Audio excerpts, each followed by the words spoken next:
Hello students, today we will start exercise 4.3 and its topic is angles. इस exercise में हम angles के बारे में पढ़ेंगे, एंगल क्या होता है और उसकी नेमिंग कैसे की जाती है. So let us start with the definition of angle. अब एंगल क्या चीज़ है? An angle can be defined as a figure obtained by two rays which are meeting at a common end point. मतलब angle एक ऐसी figure है जो दो रेज से बनती है और इस फिगर में दोनों रेस एक कॉमन एंड पॉइंट पे आके मिलती हैं. Let me explain with the diagram. Suppose I am having, मैं यहाँ पे दो रेस बना रही हूँ. I am having a ray O A, then I am drawing another ray which is O B. अब दो रेज हैं O A, this is a ray, O B, this is also a ray. अब यहाँ पे दो rays हैं O A and O B और दोनों का एक कॉमन एंड पॉइंट है which is point O. This is the common end point. मतलब इस फिगर में दो rays O A and O B एक कॉमन एंड पॉइंट पे आके मिलती हैं. So this figure is an angle. तो हम इसे एंगल की नेमिंग, इसे हम एंगल बोल देते हैं. अब an angle is represented by a symbol. इस किसी भी एंगल को रिप्रेजेंट करने के लिए हम इस सिंबल को यूज़ करते हैं. And one more thing, the common end point is called vertex of angle. अब इस केस में जो दोनों रेस का कॉमन एंड पॉइंट है वो है ओ.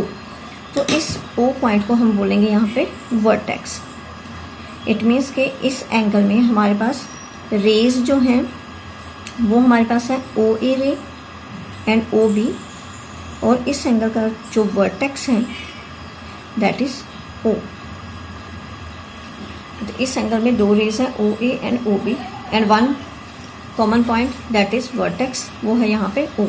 अब इस एंगल की अगर हम नेमिंग करें तो नेमिंग करने के लिए सबसे पहले तो हम एंगल का सिंबल लगाते हैं. अगर इसे हम इस एंगल को नेम देंगे तो इसे अगर हम बोलेंगे तो ये कौन सा एंगल है. किसी भी एंगल की नेमिंग जब हम करते हैं तो जो उसका वर्टेक्स होता है एंगल की नेमिंग में बिल्कुल मिडल में आता है. मिडल में कैसे? अब यहाँ पे मेरे पास ओ ए रे है और ओ बी रे है. ओ ए रे का दूसरा पॉइंट है ए उसके ऊपर और ओ बी रे के ऊपर एक अनदर पॉइंट है बी. तो इस एंगल की जब हमने नेमिंग करनी है तो एंड पॉइंट्स जो हैं, जो हमारे पास रे पे तो दूसरे पॉइंट्स हमने मेंशन करने हैं, जैसे यहाँ पे ए और बी है, वो दोनों पॉइंट्स हम दो एंड्स पे लिखते हैं और जो वर्टेक्स होता है वो उन दोनों के मिडल में आता है. अब जैसे यहाँ पे एक पॉइंट है रे के ऊपर ए और दूसरी रे के ऊपर है पॉइंट बी. तो पहले मैं ए ले रही हूँ, वर्टेक्स मेरा है ओ को सेंटर में रखूँगी और बाद में दूसरा पॉइंट बी.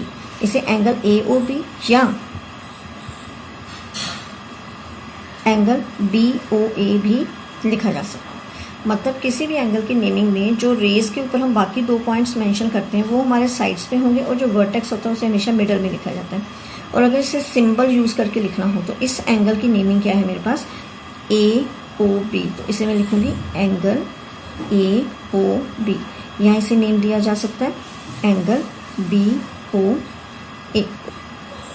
इसी तरह किसी भी एंगल में वर्टेक्स जो होता है वो हमेशा मिडल में रखना है. हमने वो वाला लेटर हमेशा मिडल में रखना है और बाकी दोनों लेटर्स को हम एंड्स पे लिखेंगे. तो वो चाहे इधर लेफ्ट साइड पे राइट साइड पे कोई भी हम वर्टेक्स पॉइंट लिख सकते हैं. बस वर्टेक्स की फिक्स पोजीशन होती है, that will be written always in the middle while writing the name of an angle. Next is region divided by angle. Angle किसी भी स्पेस को, किसी भी प्लेन को कितने रीजन्स में डिवाइड करते हैं. अब मैंने यहाँ पे एक एंगल बनाया हुआ है. अब मैं इसका पार्ट इसे शेड कर रही हूँ. अगर हम इसे शेड करते हैं तो हमारे पास इस एंगल के इस रीजन में कौन कौन से पार्ट्स आ जाते हैं. फर्स्ट तो आ जाता है, एक तो मैंने यहाँ पे पॉइंट्स मार्क किए हुए हैं, जो आर है वो एंगल के अंदर लाई करता है. दैट मीन्स एक तो एंगल का होता है इंटीरियर रीजन, इंटीरियर रीजन. कुछ पॉइंट्स हैं जो एंगल के ऊपर हैं. सेकेंड रीजन जो होता है वो होता है on the angle, on the boundary of angle और ऑन द एंगल. और जो थर्ड रीजन, इसके अलावा मैंने एक एस पॉइंट मार्क किया है that is outside the angle. तो यहाँ इन द एक्सटीरियर रीजन. तो दैट मीन्स कोई भी एंगल किसी प्लेन को तीन मेन रीजन में डिवाइड करता है, interior region, on the angle and exterior region. तो कुछ अब यहाँ पे मैंने पॉइंट्स के थ्रू शो किया हुआ है. आर पॉइंट इंटीरियर में है, P O and Q point on the angle, angle के ऊपर लाई कर रहे हैं, और एस पॉइंट एंगल से बाहर क्या है, so it lies in the exterior region. तो एंगल किसी भी रीजन को 3 मेन पार्ट्स में डिवाइड करता है। तो बिफोर स्टार्टिंग द एक्सरसाइज हम नेमिंग की प्रैक्टिस कर लेते हैं एक बार फिर। अब इस फिगर में मेरे पास है 2 रेज हैं, P Q and P R. यहाँ पे अगर मैं बात करूँ तो पी वर्टेक्स है और मेरे पास जो रेज हैं P Q and P R. तो इस एंगल की अगर हम नेमिंग करें तो इसे हम क्या लिख सकते हैं, मैंने क्या कहा था कि वर्टेक्स को हमेशा नेमिंग करते वक्त मिडल में रखना है। It means P letter middle में आएगा। तो साइड्स पे हमारे पास लेफ्ट से राइट साइड पे पी के कौन कौन से लेटर आ सकते हैं, क्यू एंड आर, क्योंकि रेज के ऊपर जो पॉइंट मेंशन किए गए हैं वो क्यू एंड आर है। तो इस एंगल की अगर हम नेमिंग करेंगे, this angle is Q, then write the vertex P R, और we can write it as angle R P Q. Similar way next figure में मेरे पास वर्टेक्स है बी। तो अगर इस एंगल की नेमिंग करेंगे तो हमारे पास जो रेज हैं वो है B D and B C. B is the vertex. तो इस केस में जब हम नेमिंग करेंगे डी और सी पॉइंट्स हमारे साइड्स पे होंगे और बी वर्टेक्स है वो मिडल में होगा। तो इस एंगल की नेमिंग हो सकती है एंगल डी बी सी, या हम इसे लिख सकते हैं angle C B D. So this is the way to give a name to an angle. Now let us start the exercise. Exercise 4.3. First question, name the angles in the given figure. हमें side पे एक figure दी गई है, 4 sided figure है। इसमें जितने possible angles बन रहे हैं हमने उनकी नेमिंग करनी है। तो पहले हम एंगल्स ऑब्जर्व करते हैं कि यहाँ पे कौन कौन से एंगल्स बन रहे हैं। एंगल कहाँ पे बनेंगे, जहाँ पे 2 रेस एक दूसरे को मिलेंगी। हम उस हिसाब से कॉर्नर देखेंगे इसमें। इस फिगर में मेरे पास जो A B C D figure दी गई है, अगर हम बात करें ए पॉइंट की, ए पॉइंट पे ए बी और डी ए डी 2 रेस मिलती हैं। तो एक ये वाला कॉर्नर पॉइंट हो गया। एंगल्स बेसिकली कहाँ पे बनते हैं, कॉर्नर पॉइंट्स पे बनते हैं। तो इस फिगर में इसी तरह हमारे 4 कॉर्नर्स हैं। तो यहाँ पे एक एंगल ये हो गया, this one is also an angle, this one is also an angle. अब इनकी हमने करनी है नेमिंग। अगर हम इस एंगल की नेमिंग करेंगे तो ये एंगल हमारा ए डी और ए बी रे के बीच बन रहा है। तो ए इस एंगल के लिए वर्टेक्स हो गया ए। तो हमने जब इनकी नेमिंग करनी है तो दैट मीन्स वर्टेक्स को हम मिडल में रखेंगे। तो बाकी जो इसकी साइड्स के पॉइंट्स हैं, ए की एक साइड आएगा डी और इस एंगल की दूसरी साइड आ गया B. So you can write here angle D A B, first angle. इसी तरह जब हमने बी पॉइंट के एंगल की बात करनी है, जब बी पॉइंट पे एंगल बना तो वर्टेक्स बी है। तो बी वर्टेक्स के एक साइड बी ए रे है और दूसरी साइड बी सी। तो दैट मीन्स इस वर्टेक्स, अगर बी को इस एंगल की नेमिंग करनी तो बी मिडल में रहेगा। तो साइड्स पे हमारे जो लेटर्स रहेंगे, एक बी ए, मतलब एक लेटर रहेगा ए और दूसरा C. So angle is angle A B C. Similarly C point पे वर्टेक्स हमारा सी है।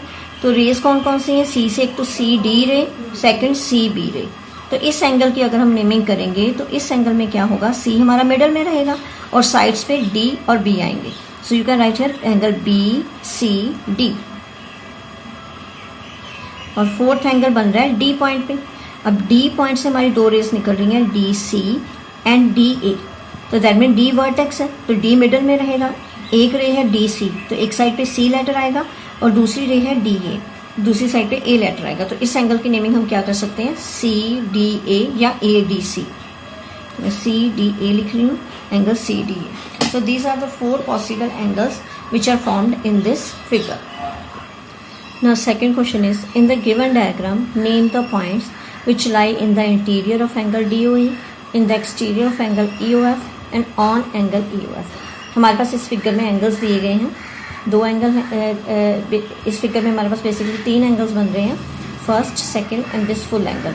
तो हमने एंगल्स के अकॉर्डिंगली उनके इंटीरियर जो उनके एक्सटीरियर में जो भी पॉइंट्स लाई कर रहे हैं हमने उनके नेम लिख रहे हैं। No first part is point in the interior of angle DOE। DOE पहले हम एंगल देखते हैं कि हमारा एंगल कौन सा बन रहा है, DOE, दिस एंगल। ये वाला एंगल है हमारा बन रहा इतने रीजन में DOE एंगल, और हमने वो पॉइंट बताना है जो इस एंगल के इंटीरियर में है। अब अगर देखा जाए तो इस एंगल में हमारे पास EBODA ये पॉइंट्स दिखाई दे रहे हैं, लेकिन इनमें से E हो गया, B, O या D ये सारे एंगल्स के ऊपर ही लाई कर रहे हैं। तो एक ये वाला पॉइंट है जो इस एंगल के बीच लाई कर रहा है। तो दैट मीन्स कौन सा एंगल होगा जो कौन सा पॉइंट है जो एंगल DOE के इंटीरियर में लाई कर रहा है, point A. So we will write here point A. Next is point in the exterior of angle EOF. अब सबसे पहले EOF एंगल सिर्फ हमारा ये वाला है, इसे पेन से मार्क कर लेते हैं। इस एंगल के अकॉर्डिंगली हमने अब सिर्फ इस एंगल के देखना है कि इस एंगल के एक्सटीरियर में कौन कौन से पॉइंट्स हैं। अब इस एंगल के ऊपर पहले देख लेते हैं, FOB एंड E है, मतलब यही पॉइंट्स हैं एंगल के ऊपर है, अंदर इसके इंटीरियर रीजन में कोई पॉइंट नहीं है। तो दैट मीन्स जो पॉइंट्स एंगल के ऊपर हैं उनके अलावा जो पॉइंट्स बच गए, C point, A point, D point, C, A और D इस एंगल के लिए, मैं सिर्फ इतने एंगल की बात कर रही हूँ। मैं इसे एक बार मैं ये इतना पार्ट ड्रॉ कर रही हूँ। सी, अगर हम इस पार्ट को सेपरेटली ड्रॉ करें तो मेरे पास यहाँ पे O पॉइंट है, यहाँ पे F पॉइंट है और यहाँ पे E पॉइंट है, यहाँ पे B, और मैं नीचे वाली रे ड्रॉ नहीं कर रही। तो यहाँ पे एक A पॉइंट मार्क किया गया, यहाँ पे एक D पॉइंट है, यहाँ पे C। तो हमने सिर्फ इस एंगल के अकॉर्डिंगली देखने हैं कि कौन कौन से इसके एक्सटीरियर में है। तो दैट मीन्स इस एंगल के हिसाब से C, A और D और A तीनों पॉइंट्स इसके एक्सटीरियर में हैं। तो इसका आंसर आ गया पॉइंट्स, कौन कौन से पॉइंट, C पॉइंट इंटीरियर में है, सॉरी एक्सटीरियर में है, D पॉइंट एक्सटीरियर में है और A point. Now next is the point which is on EOF। EOF मैंने अलग से ड्रॉ किया हुआ है। EOF इसके ऊपर जो पॉइंट्स लाई कर रहे हैं, F पॉइंट भी इसके ऊपर आ रहा है। So points are F, then O, B and E. So this is answer of second question. Okay, now question number 3. Draw rough diagrams of two angles such that they have 1 point in common, 2 points in common, 3 points in common, 4 points in common, 1 ray in common। मतलब ऐसे दो angles draw करने हैं जिनके बीच एक point common हो, 2 points common हो, 3 points common हो, 4 पॉइंट्स कॉमन हो और एक रे कॉमन हो। तो इसके अकॉर्डिंगली हम डायग्राम्स ड्रॉ करेंगे। Okay, first part is 1 point in common. हमने ऐसे दो एंगल्स ड्रॉ करने हैं जिनमें एक पॉइंट कॉमन हो। सो लेट अस ड्रॉ।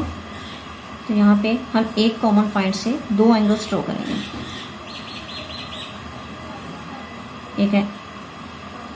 एक एंगल ड्रॉ करके हम इसके बीचों बीच एक अगर लाइन ड्रॉ कर दें तो ये एंगल दो पार्ट्स में डिवाइड हो जाएगा। तो यहाँ पे दो पेयर एंगल्स हो गए हमारे पास, this one and this one. Naming कर लेते हैं, हियर इज A, O और यहाँ पे हम पॉइंट ले लेते हैं B एंड C। अब यहाँ पे हमारे पास दो एंगल्स हैं, angle AOB and angle BOC, और दोनों में एक कॉमन पॉइंट आ रहा है विच इज O, मतलब वर्टेक्स दोनों का कॉमन है। So here we will write, so point O is common in angle, एक एंगल था हमारा AOB and angle BOC। B part हमने दो एंगल्स ड्रॉ करने हैं वेयर 2 पॉइंट्स इन कॉमन, जिसमें 2 पॉइंट्स कॉमन हो। Let us draw. I am drawing one angle, this is the angle, एक एंगल ये हो गया, और मतलब हमने ऐसे दो एंगल्स बनाने हैं जिनमें 2 पॉइंट्स कॉमन हो। तो यहाँ पे ये एंगल खत्म हो रहा है, मैं वहीं से दूसरा एंगल स्टार्ट कर रही हूँ। So we can draw like this. तो इस केस में हमारे पास ये दो एंगल्स बन रहे हैं और ये पॉइंट इस एंगल के लिए भी है और इस एंगल के लिए भी, मतलब ये पॉइंट दोनों का कॉमन है, और दूसरा ये वाला पॉइंट भी इस एंगल पे भी लाई कर रहा है और दूसरे एंगल पे भी लाई कर रहा है। सो हियर नेमिंग दे देते हैं हम, यहाँ पे A ले लेते हैं, O, here is B and this one C। सो यहाँ पे O और B दोनों एंगल्स में लाई कर रहे हैं। सो O and B are 2 common points in, एक एंगल हो गया AOB, angle AOB and angle BOC, sorry OBC, क्योंकि यहाँ पे जो सेकेंड एंगल है उसका वर्टेक्स B है तो B मिडल में आएगा। 3 पॉइंट्स इन कॉमन, क्या ऐसे दो एंगल ड्रॉ किए जा सकते हैं जिनमें 3 पॉइंट्स कॉमन हो? नो। तो here we write such angles are not possible, ऐसी डायग्राम ड्रॉ नहीं की जा सकती, ऐसा एंगल नहीं बना सकते। 4 points in common, that angle is also not possible. So such angles are not possible. मतलब ऐसे दो एंगल्स हम नहीं बना सकते जिनमें 3 या 4 या उससे ज़्यादा पॉइंट्स कॉमन हों. Are not possible. Not possible. Now last part is one ray in common. One ray means हमने दो एंगल्स बनाने जिनके बीच एक रे कॉमन हो. So it is very simple. हम एक वर्टेक्स से दो एंगल्स बना लेते हैं जैसे हमने फर्स्ट केस में किया. तो इस केस में हमारे पास जो यहाँ पे अगर हम ए पॉइंट ले लें, फिर वर्टेक्स इज ओ, यहाँ पे बी मार्क कर लेते हैं एंड हेयर सी. अब अगर हम बात करें हमारे पास दो एंगल्स हैं. एक तो बन रहा है angle A O B and second B से बी ओ सी. ओ को मिडल में रखेंगे क्योंकि ओ वर्टेक्स है. तो यहाँ पे इन दोनों एंगल्स में ओ बी एक ऐसी लाइन है जो दोनों एंगल्स में कॉमन है. So here we will same ray O B is common in angle AOB and angle BOC. So okay students, here exercise 4.3 is finished. I hope you have understood all the concepts. In case of any problem, you can ask me in the comment box. Thank you and have a nice day.